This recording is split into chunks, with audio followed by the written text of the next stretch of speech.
thank you very much, Leo, and thank you everybody for staying indoors on this beautiful sunny day and go without your lunch so you can listen to me talk. Anyway, it's a great pleasure to be here.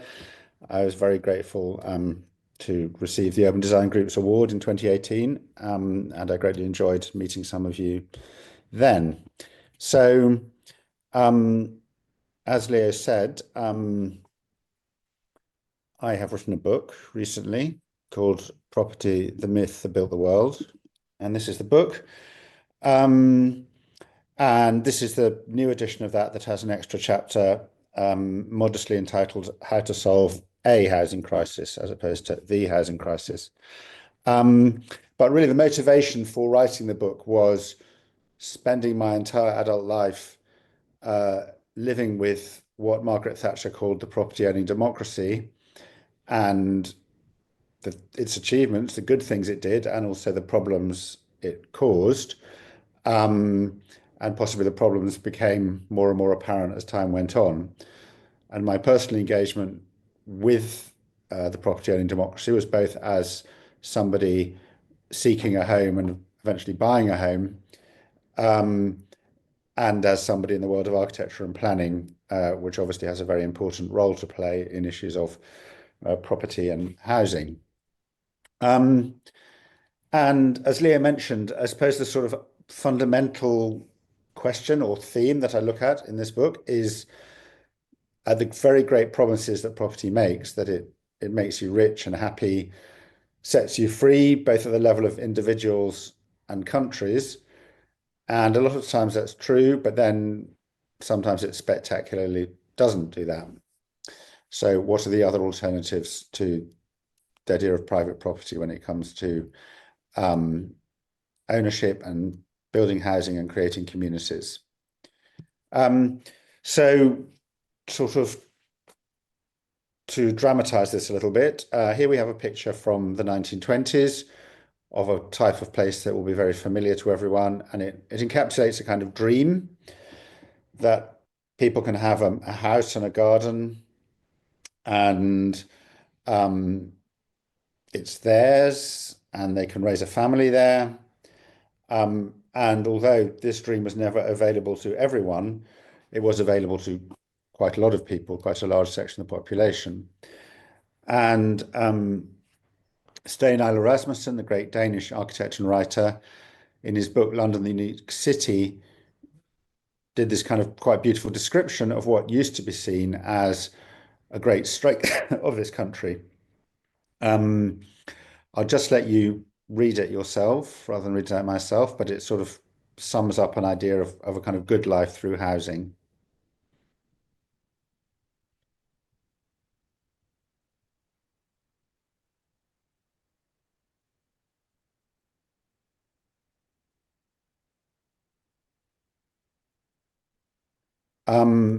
And also there's not room for it on the slide, but Rasmussen also talked about sort of community life as well and shared spaces. So it's not just about the private home. And now we have another quote from Nye Bevan in 1949, which I also think has a sort of description of a good life through housing, but looking at the community more than the individual houses. Again, I'll let you read it.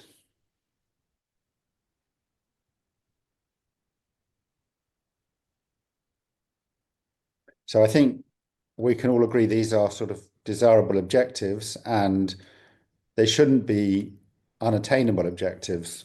But this is where we are. So this is a house very much like the one I showed in the first slide. Your sort of classic suburban Tudor-Beaton house with a garden. And it now costs an amount of money which is clearly out of reach of a lot of people. Most people, unless they're lucky enough to sort of own property already and got on the property ladder some time ago. And then we also have this phenomenon, office block kids, thanks to permitted development rights, enabling offices to be converted into homes without planning permission, combined with the policies of London boroughs in terms of rehousing their homeless. You end up with places like this in Harlow, where you have a very badly converted office building where people expect to raise a family, and the only play space is literally a car park. It's also nowhere near schools, shops, anything you would sort of reasonably want to have in a home. And we continue to build new houses of a type which will be very familiar to you, but which probably you will all agree are sort of somewhat lacking in important respects. And I would say the most important thing that's lacking here is the quality of the shared space. So even now we're building places where clearly cars and the sort of regulations attaching to four-wheeled transport really dominate, really dictate the layout, eat up a lot of space, severely reduce the chances of having an enjoyable shared space, and also squeeze the space available for gardens. So it's really weird that we're in a situation where everyone agrees that land for housing is in short supply, but stuff like this that uses space very badly is still built in large numbers. And there's every reason to think that if the current government's proposed 1.5 million new homes are built, an awful lot of them will be will be like this. So what else is possible? It might be worth just going back to the last time there was a housing crisis of this scale, which was after the Second World War. You had the Labour government elected in 1945, and they took a number of very significant steps to address the housing crisis of the time. Most immediately, they built prefabs, very high speed, emergency housing, very basic, very easy to erect, and which actually hung around for longer than anyone expected, and in some cases formed made successful homes. They also had a massive program of council housing, social housing, characterized by buildings like this. This is Lubetkin and Tecton's Bevan Court in Islington, in what was then the London Borough of Finsbury. So in this case, a very bold kind of modernist block. I would say quite beautiful in this case. Lubetkin famously said that nothing should be good enough, nothing should be too good for ordinary people.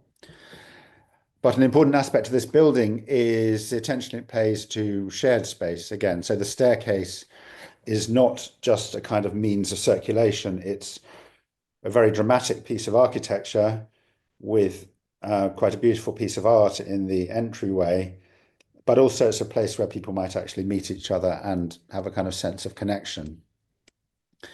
Obviously, an awful lot of what was built in the post-war council housing programme had quite serious flaws, but it also did achieve quite extraordinary things, and it also combined with the private sector, it achieved a level of housing output in terms of units per year that we've not come close to matching since 1968. And it wasn't all modernist blocks. It was also places like this by the architects Taylor and Green in Loddon in Suffolk. These are also council houses.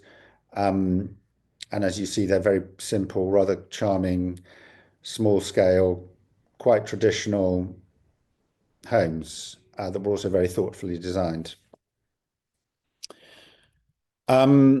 And that government gave us new towns, gave us the programme of new town building that culminated with Milton Keynes.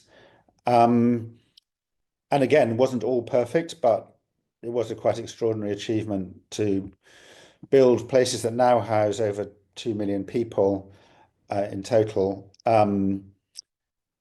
with public spaces, again, public facilities, parks. And importantly, these were funded through the capture of the increase in land value that came with investment in infrastructure and planning consent. So I'm sure almost everybody here knows this, but to recap. They were built by development corporations, which were government agencies created by the government that had the power to acquire land, give planning permission, build infrastructure, and then sell plots for development to developers and sometimes or build social housing themselves, which was very clearly based on the ideas of Ebenezer Howard, who, when he wrote about the Garden City, didn't. The Garden City was not just an idea about living close to nature and combining living and working in the same place.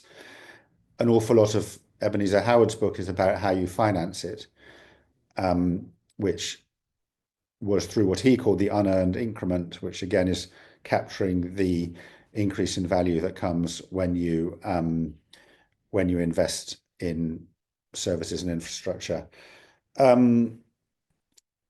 And then the other big invention of the 1945 Labour government was the Town and Country Planning Act, a very significant part of which was the huge expansion of green belts. They existed before that, but they acquired a much more greater status. And in subsequent decades, they grew until you have the situation we have here, where Britain's major cities are surrounded by a lot of green belt, which in the case of London is 3 times the area of the city itself. And so what all those policies amounted to was a combination of sort of creation and construction on the one hand and restriction on the other. And what has happened since then is the sort of constructive side has fallen away as government has lost its belief in sort of large-scale housing and planning initiatives, but the restrictive part grew stronger and stronger. So, as we all know, it's very hard to build a lot on the green belt. This does have a kind of interesting effect, which is that land values are very much inflated by the existence of green belts, which possibly gives an opportunity, if you are using land value capture, to actually find some money to build good shared public facilities.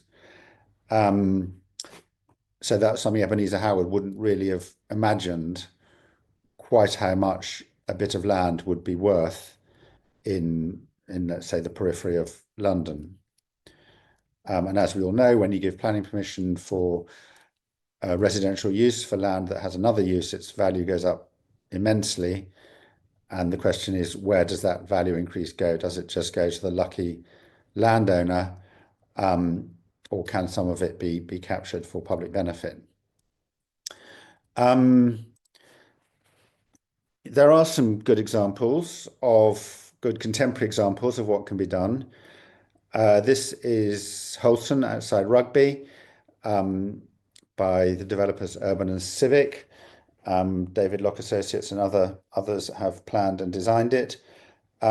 This is a site which is kind of brownfield site by accident, in that it used to contain a large radio station with enormous masts that used to be a landmark on the railway up the west coast, up towards Manchester, etc. So that meant it was designated as brownfield, but really, if you'd looked at it, you would have said it's kind of green, really. But that created an opportunity to build what is ultimately going to be a new town of about 5,000 houses. And it's happening at a larger scale and faster, and I would say in many ways better than Poundbury, but it doesn't get as much attention as Poundbury.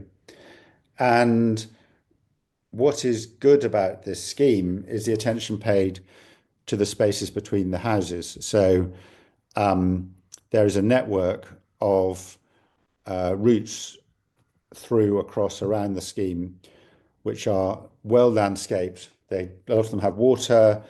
They have good quality greenery, such that it's possible to take your children to school, go to the kind of village centre, go and visit your neighbours on foot, on a bike, and for that to be a positively pleasant experience, which also increases the possibility of bumping into your neighbours and sharing and community life.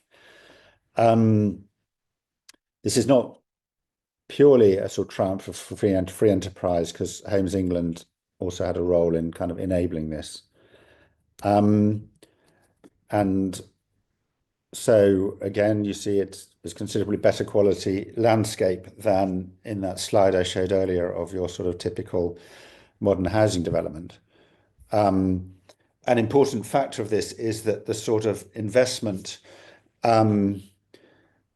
profile of this is that Urban and Civic and the other investors retained an interest for the long term. So they care about what this place is like in 20 years' time. They have an interest in it being a success in 20 years' time, whereas an awful lot of house builders are looking to buy a site, get permission, develop it, develop the site at such time as it seems best in market terms, then sell the houses and move on and forget about it. So they don't really care about what the place is like in the long run. So they're therefore quite reluctant to plant trees, invest in good landscaping, whatever. In terms of the actual houses here, they are, they're not sort of spectacular, amazing pieces of new architecture. They're at the sort of good quality end of typical new housing, I would say. They're not, it's not architecture I especially love, but I kind of very much recognize that places like this are not built to satisfy the taste of architecture critics, but for the people who live there. And then in the heart of this project is the school. It was recognized that the schools are not just sort of machines for educating children, they also part of the social life and the community life of a community. And in this case, they had the old sort of control station of the radio station, which they converted. So it's kind of like a sort of small Tate Modern. It's quite a handsome 1930s industrial building that made a school that's somewhat different from the run of the mill. We're also getting various good ideas coming forward from different people for how to address the housing crisis. And this is Russell Curtis and RCKO Architects, who got quite a lot of attention with their plan to build on golf courses. There's this statistic people sometimes produce that as much space is given over to golf courses as houses in this country, which is a possibly not quite true statistic. And it's only true if you actually look at the literal footprint of the houses rather than the gardens and the spaces around it. But nonetheless, it's kind of an arresting fact that an awful lot of land is taken up by golf courses, which are not always completely accessible to people not playing golf. So in this proposal, they said, look, you can build a lot of housing in that's sort of very attractive for the people who live there, and it's still actually possible to play golf in what's left. And in fact, some golf clubs have come to the architects in question and said, we actually quite like this idea, possibly because they see the sort of obvious, financial attraction of doing that. Rowan, sorry, Yeah. just a few people are asking where some of these schemes are. So where's this one? This is kind of well, you can see it's a real place, but it's kind of an imaginary scheme. So it's saying this is what you could do, Oh, I see. It's a rather measuring. than, and so I don't actually know precisely where this is, but the idea is not to say this is a specific a specific design for a specific place. It's saying this is an idea that could be applied to a lot of places. Here's the potential for lots of Yeah, yeah, sites. yeah. Thank you.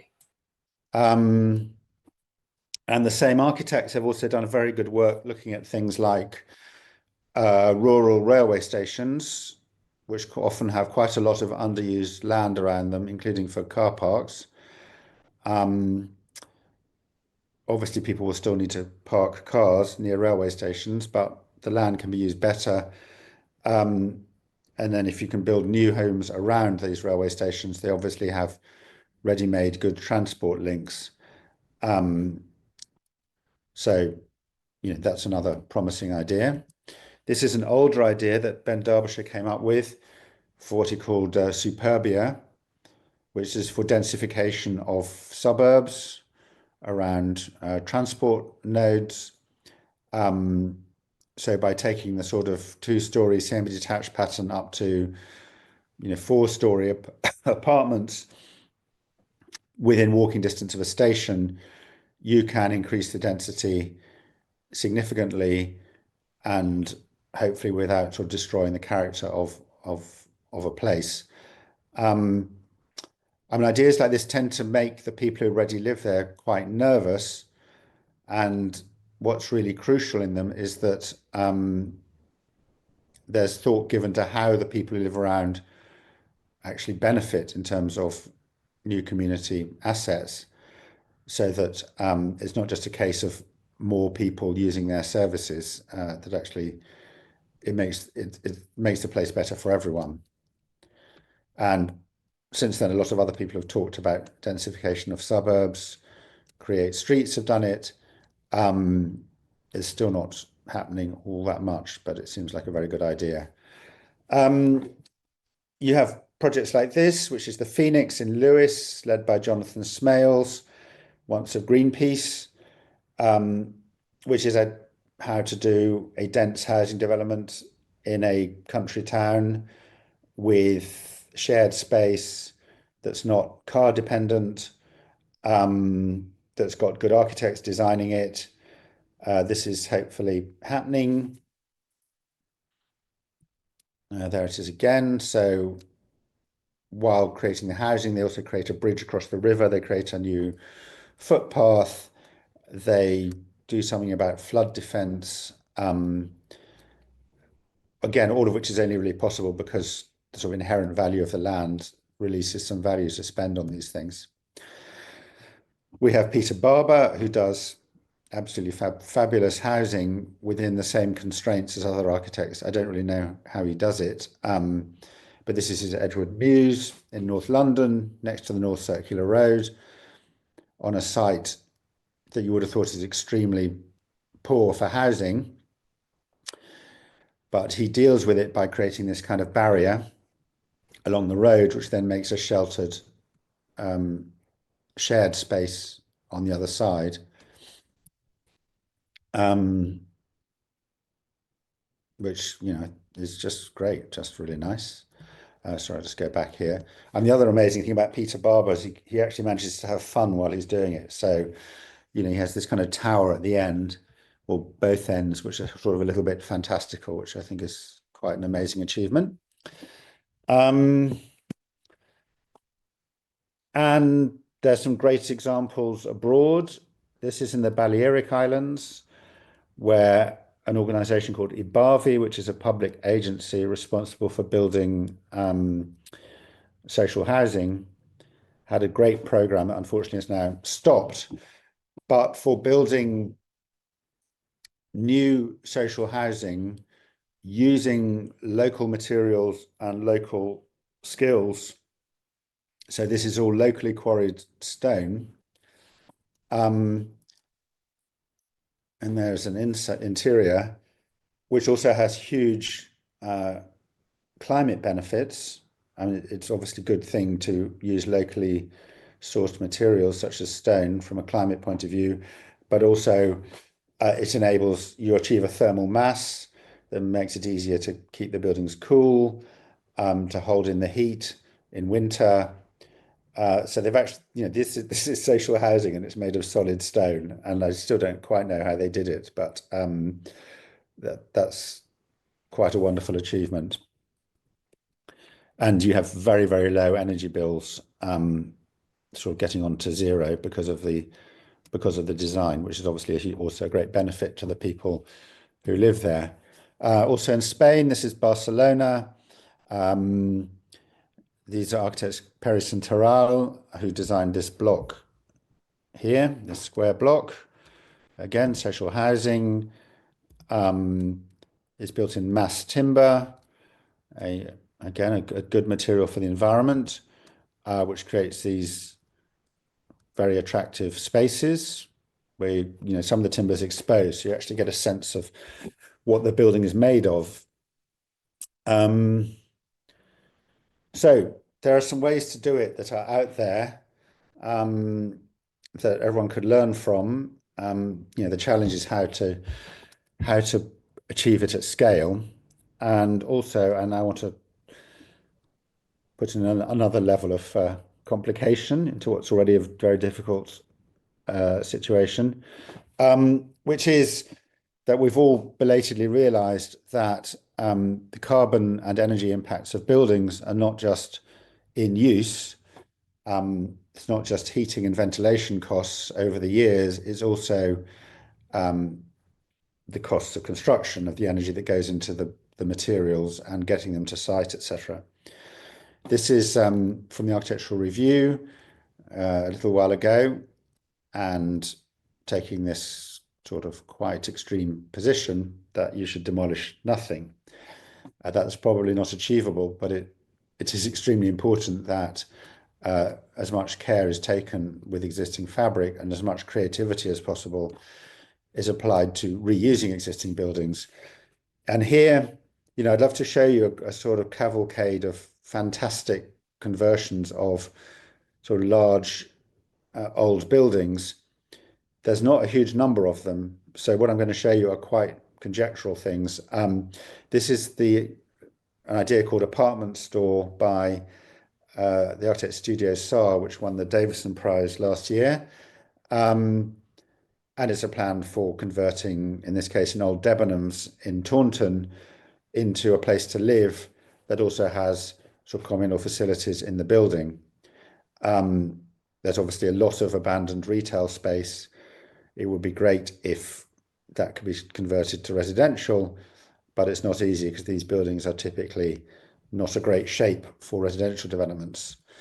The same is true of office buildings. This is the Canary Wharf Tower, sorry, the HSBC Tower in Canary Wharf by Norman Foster, which is falling empty soon. So at the same time that we have huge need for housing, there is a declining need for office space. So if only we could find a way to make this into housing, we would really be winning. Again, it's very hard to have deep plans, doesn't have the kind of windows you'd want in residential, etc. But that requires some creativity, which is what you would hope for from architects and planners.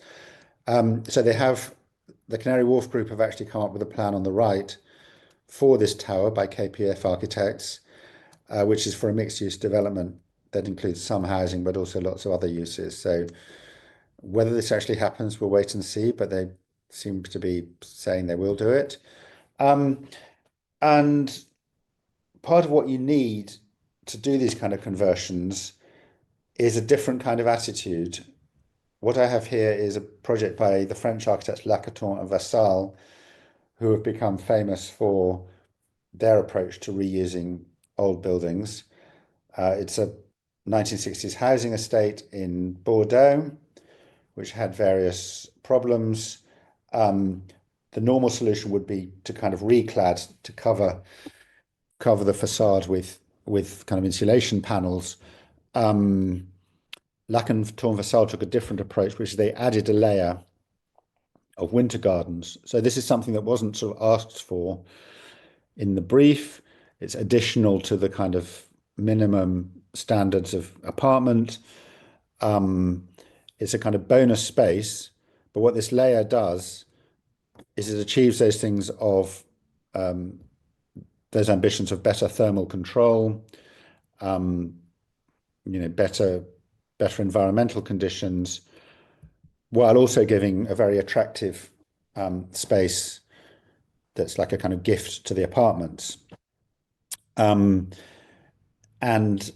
if we're going to be converting department stores, retail centres, office buildings, you need that sort of attitude. In other words, you don't say every unit has to be the the minimum size we can get away with, or the developer's standard two-bedroom flat.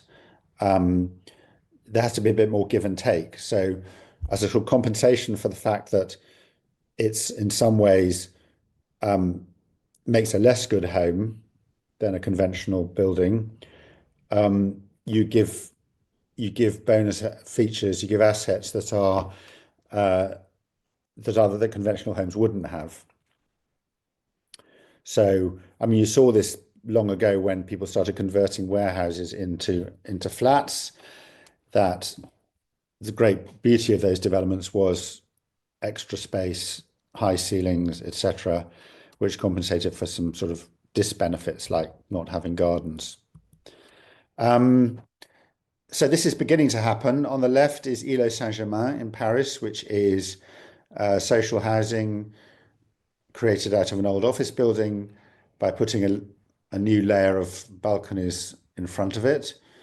On the right is the old Pfizer headquarters in Midtown Manhattan, which Gensler are going to make into apartments, mostly market housing, but also some social housing.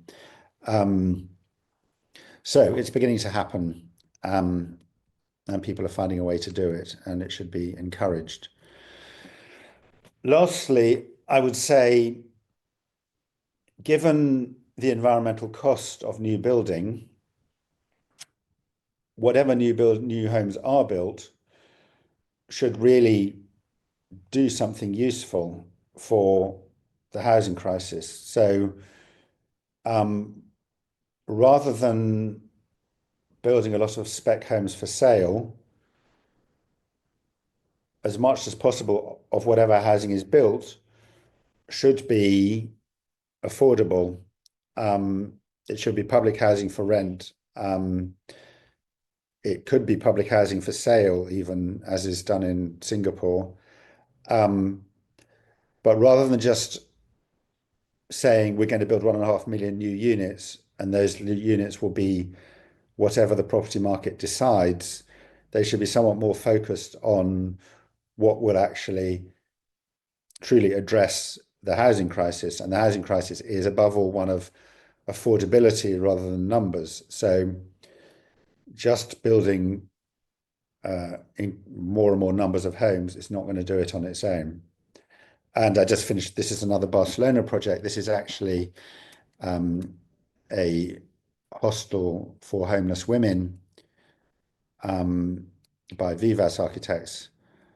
And it achieves quite remarkable quality. It's simple, but I'd say it's very elegant on the outside with these very pleasant kind of arcades, again, built with mass timber. So that creates a certain kind of quality of space, some bit of nice tiling, a few simple touches that lift it out of the ordinary. Unfortunately, the way we're going, I don't think this is the kind of thing that we're going to get, but I think we should fight for it nonetheless, and you never know. So thank you very much for listening, and I'd love to hear your questions. Rowan, thank you very much. It was great to have such a visual talk, and also great to see some international examples. While people think of questions and hands go up, I can see some going up. I'm going to kick off with a question for you, and then we'll get a few more. You can pop your questions in the chat as well. Otherwise, I'll sort of call your name out and you can say who you are and where you're from. Right, I wanted to ask you, just if there was one thing we could do in the UK to kind of address the housing crisis, or one or two things, and you had your magic wand or you were the Prime Minister, what would you do?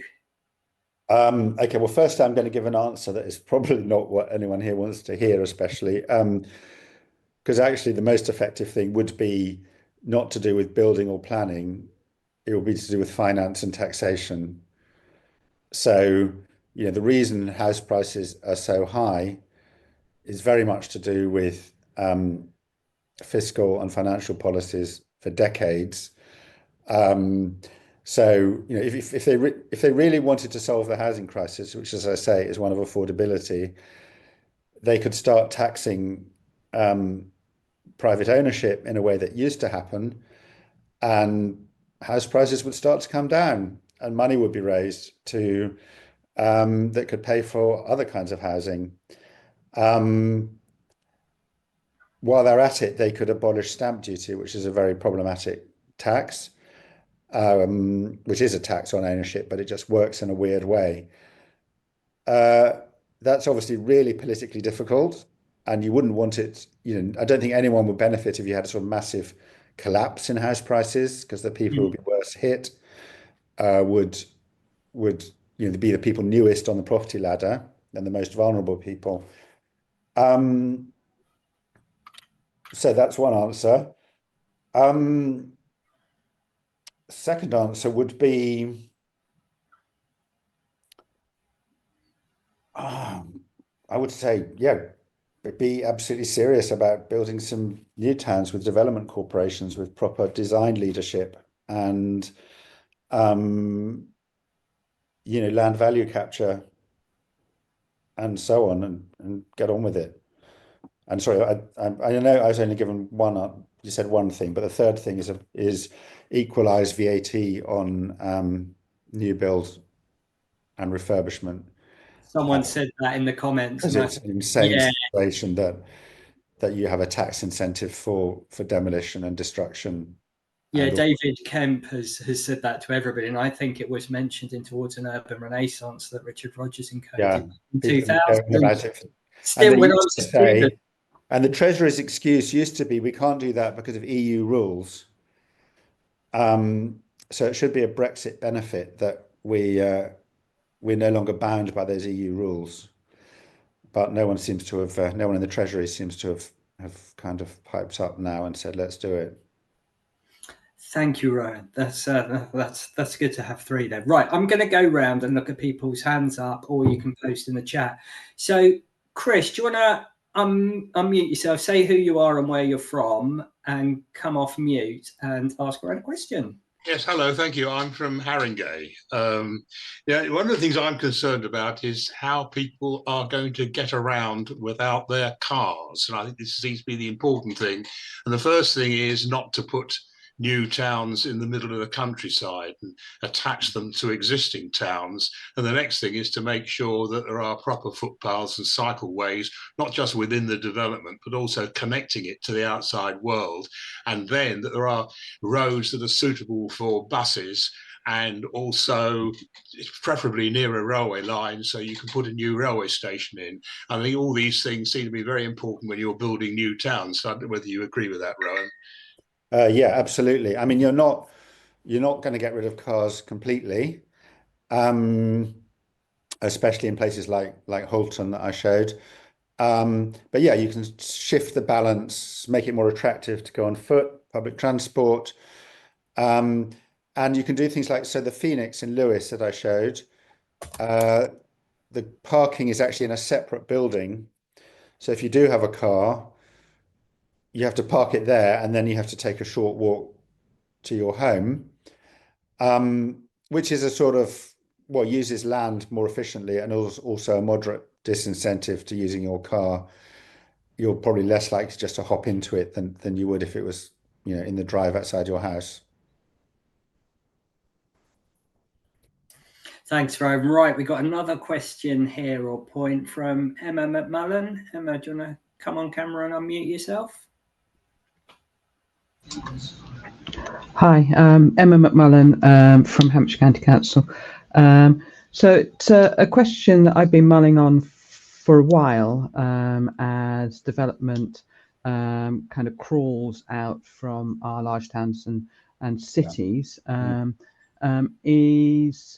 is about landscape parks and gardens. So if we go to old cities, Manchester, London, places like that, within the city centre, they're very good, quite large landscaped parks and gardens. And what we're getting at the moment is pocket parks, loads of little pocket parks that have a swing on them or a bench on them, but they're not proper landscape parks and gardens. And there's a real issue with particularly when developers win sites on appeal, because the local plan hasn't, the housing for the local plan hasn't kept up with the aspiration that any aspiration to provide open space for people is not met at all. So I just wanted to, because you talked right at the beginning about the quality of open public space. A lot of the things that you showed were slithers. They're little bits of space. They're not proper places that are really good for a nice walk. No, well, I quite agree. In the case of Holton, there are actually some quite special bits of green that sort of network connects to quite easily. Yeah, I mean, again, obviously that is what should happen, and it's one of the reasons it doesn't happen is a lot to do with the way in which developers work, which is they just do little fragments at a time, and the powers don't seem to exist to get them to work to a coherent plan for a larger area. I mean, some time ago, Urbed won the Wolfson Prize with their proposal for a kind of new kind of garden city, or a revival of the old garden city principles.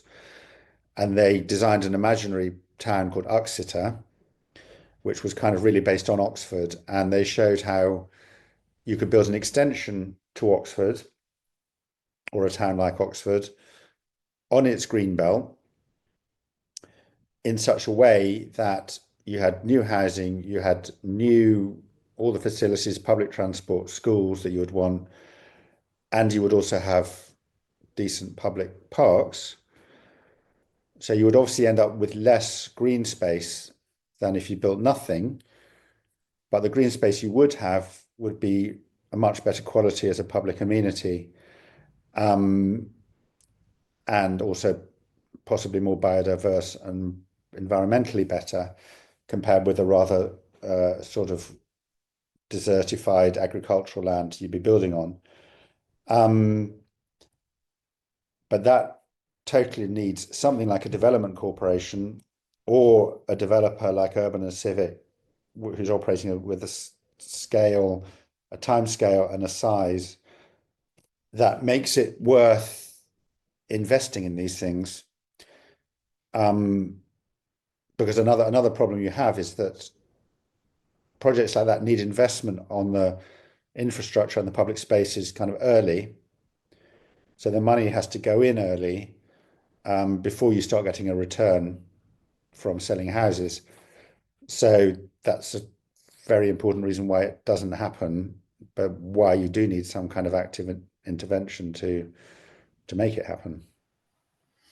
Does that make sense to you? And does that sound like something that could ever happen from your perspective? It does make sense. It's just about sort of thinking about the local authority perspective, and how you mitigate against this kind of residential creep where outside our towns and cities, things are just being picked off a field at a time by developers, and how you kind of get that into the system to make sure that people aren't suddenly 2 miles away in terms of walking from their nearest decent park. So well, in a better world, you would say, if it's agreed that some land is going to be built on, that a plan should then be drawn up with such things as shared public space, which then whoever builds there has to stick to. I mean, that's sort of what's happening, with some of the sort of Duchy of Cornwall land, like around Faversham in Kent, although that's quite unpopular with a lot of people there, because they don't want housing at all. But it's definitely a somewhat better way of doing it, because that is attempting to do that. But again, it can only happen because there's a landowner with a long-term view, with control of a lot of land. Thanks, Ron. We're getting quite a few questions coming in, so I'm going to keep us buzzing along, if that's okay. So, Jamie Sims, you were actually the first person to put a question into the chat. Jamie, are you there? It's your questions about limited space. Would you like to come on and ask your question? No, not hearing anything. So Jamie's question is, with limited space, the sensible approach seems to be to build up rather than build out, but the profit margins appear to favour the latter. What levers do you think might be available to move towards adapting policy behaviour to match available resources? So it's about this kind of building out in the UK rather than building up when land is such a valuable commodity. I mean, I don't think all land has to be built up. Okay. Sorry, I think you can. I mean, I don't think everything has to be sort of 6, 7, 8 stories or more high. I think it's okay if some is 2 stories high. I would actually like to hear from people who deal with it more, how planning system can actually insist on these things. But one thing that would be really good would be to tackle the highway engineers a bit more seriously, so that the unbelievable waste of land that I showed in that image of your sort of generic new estate doesn't happen. I mean, that's a simple task. I would like to see planners given more power to really insist on better use of land through the planning system. Through the planning system. That's a bit of a inadequate answer, but I mean that's basically it. Well, I guess there's the density argument, isn't there? So Yeah. that would force people to go up. Okay, want to rattle through the questions, and maybe Rachel, who's the next one in line for a question, might be able to add something from a planning point of view based on that question. Rachel, did you want to come on camera and ask your question about neighbourhood plans? Oh, hello.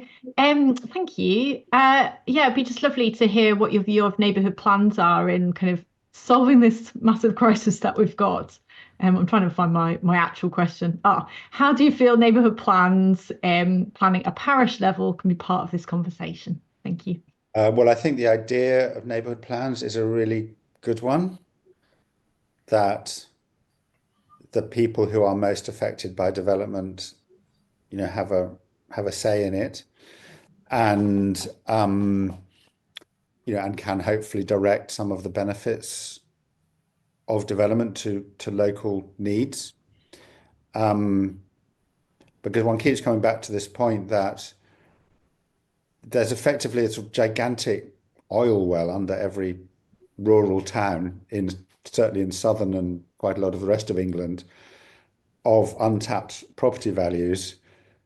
And when you get planning permission to build a home, suddenly there's this kind of geyser of wealth comes out of it, which goes to landowners to a greater degree than is maybe right. So if through neighbourhood plans you can properly get the land value increase to pay for schools and community halls and gardens, whatever it might be, and social housing, that would be great. I mean, are you involved in neighbourhood plans yourself? Yeah, we've been doing them for about 10, 12 years now, actually. How are you finding it? Yeah, amazing. There's lots of reviews going on at the moment. So those that have started them or done them some time ago now are kind of reviewing them and changing them quite a lot. And design codes are becoming a big part of neighbourhood plans now. The difficulty is when you've got either no development happening in a parish, and then what's there to talk about, or lots and lots of development, and the groups, because they're all volunteers, are quite overwhelmed by the enormity of what's happening to them. So it's a very interesting picture out there, and one that really shouldn't be ignored by this whole debate. No, and do you have an idea of how those sort of problems could be addressed, of either having too much or too little housing coming forward? That's the $1 million question. In a sense, I think it's accepting change, which is the hardest part of rural communities in particular. Most communities we work with, and we've done about 40 neighbourhood plans now, don't want development, full stop. Yeah, well, and so you're fighting that battle to kind of get that across, that actually the local planners allocated sites We've got to Yes. accept that, and there's more to come, lots more to Yeah. come. And how can we make the best of that and make it appropriate for that community? So that really is the kind of number one thing that's coming out of neighbourhood planning at the moment. Yeah, but that is the fundamental problem, is people just They don't don't want it. want homes, and they don't want the people in them sometimes. And yeah. Well, And who can I quickly ask, who do you work for? Myself, Rachel Leggett Right. Associates. Okay. Right. Great. Okay, brilliant. Thanks, Rachel. Thank Right. you. Thank you. We've got another question here. Stuart Turner, you've got a question about public-private partnerships in new town development. Did you want to come on and ask your question? Yeah, if I could, please. Quickly. Yeah, go for it. So, question, Rowan. Mm. This whole question of delivering housing at scale, the views on that. I'm the first one to promote the idea of a new town development because I do believe it's appropriate, and that's partly my background. But I don't necessarily think the model we had 50 years ago is 100% correct or appropriate for these days. Mhm. And my biggest worry with our Newtown programme is that politically the lead-in time required will not be appropriate. And that's a big worry because that means pushes us out into urban extensions, which have their strengths and weaknesses. So my question is really, as far as Newtown development is concerned, what is the appropriate model, and is a private-public partnership approach appropriate, or one of the best ones certainly to look at closely? Okay, I think you probably know much more than I do about this. But by which new town were you talking Milton about? Keynes. Oh, you're in, right. Okay. Yeah.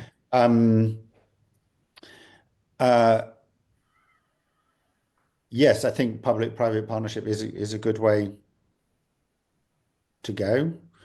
I mean, obviously, a problem with Newtown, the Newtowns, as done previously, involved these sort of massive CPOs, which I could imagine would be considerably more difficult than it was in the 1950s. And they do take a long time, as you say.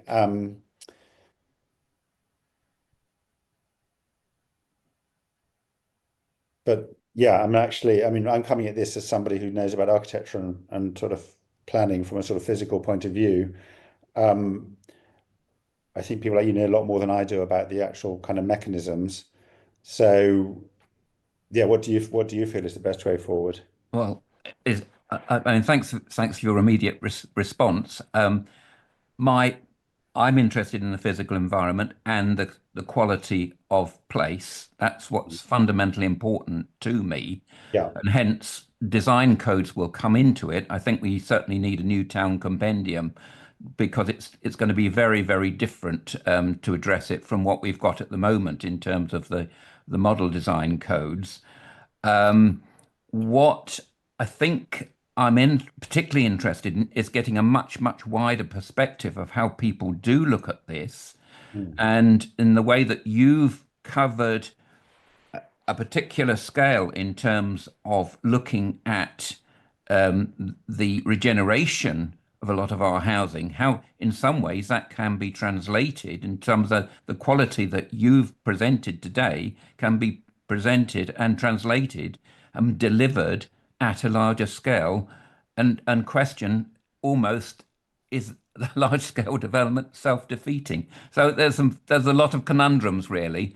And I just would love to have that debate, an ongoing debate with a much well, it's wider obviously group will. of people, rather Yeah. than being just a very narrow sort of new towns discipline. It's got to be a wider and a much wider debate and an understanding coming through from it.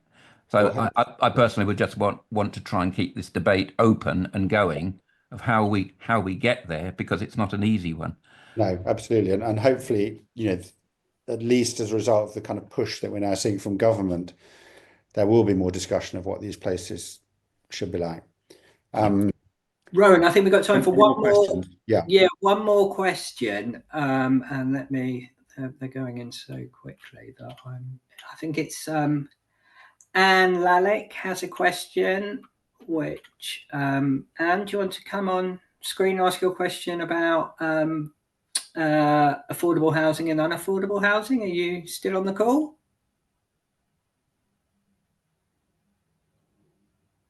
Does not sound like it. Okay. And we'll go on to M. Metcalf. Em, are you on the call? You've got a question about community land trusts. Nope. Okay, let's do Anne's question, because I think it's a good one, unless anybody wants to put their virtual hand up.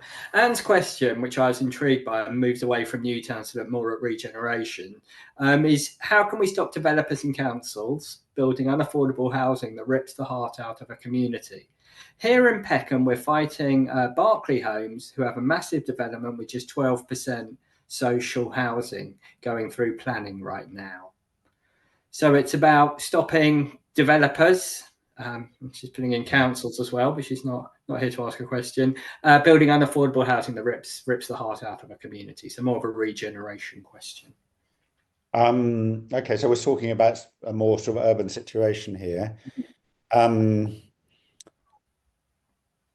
would like to see clearer, simpler policies more strongly enforced. So, with affordable housing for quite a long time, we've had, the London Plan and boroughs and other people saying what is desirable in terms of ratios of social and affordable housing, but it keeps getting fudged because developers say, well, this isn't really viable if we unless we can cut the amount of affordable housing. I would rather see more empowered local authorities who can draw up policies that everyone believes are going to be stuck to, which should be factored into the value of land. If you acquire land, knowing what the planning policies are, then you should pay for the land accordingly, rather than thinking, well, I'll pay a bit more for it and try and game the system. Yeah, absolutely. Okay, thanks very much. Maybe we'll just fit in one more, because I'm hoping someone can ask a question and then come on. Owen Jones. Owen, are you there to ask your question? Yeah, thanks very much, Leo. Yeah, I was just kind of, I think it was a really interesting proposition that you made, Brian, about retrofitting commercial buildings. I think we've got to kind of have everything on the table as an option. But as you just referred to, the London Plan has fought to establish minimum standards to ensure quality. The government at the moment is pushing for consolidation of authorities and strategic plan making, which may push them in the direction of minimum requirements. And I guess the question is, how do we reconcile that with retrofit of commercial buildings, which, as you rightly pointed out, often are not really fit for purpose for residential use? Well, it would be a start to have some sort of basic standards. When it comes to conversions, yes, because on the one hand you have the permitted development office conversions, which is an example of people trying to reuse office buildings, but unfortunately that came with so little quality control that you got quite terrible results. So it would help to have minimum standards of room sizes, daylight, ventilation, things like that, when it comes to conversions. I also think, again, more proactive action by public authorities. So, rather than simply piecemeal conversions of poor quality office buildings, if you look at a larger scale, if you look at large retail areas, is there a role for a kind of development corporation model in situations like that? Is there a situation for sort of the right kind of public-private partnership, in which it's not just kind of opportunistic, one bit at a time kind of development, but there's a bit of a bigger picture at work? Okay, lovely. Thank you, Rowan. I think we've gone over time. We've gone 5 minutes over. So I think we're going to draw it to a close there. I'd just like to say thank you very, very much, Rowan. Really interesting talk and some really great images as well. So we got lots of other events coming up at the Urban Design Group. Keep an eye on the website and the Urban Update, which came out today. And I'd just like to say to everybody, enjoy the sunshine, have a good weekend, and thanks very much again to Rowan. Thank you, everybody, and good to see you. Okay, thank you very much. Okay, cheers, everybody.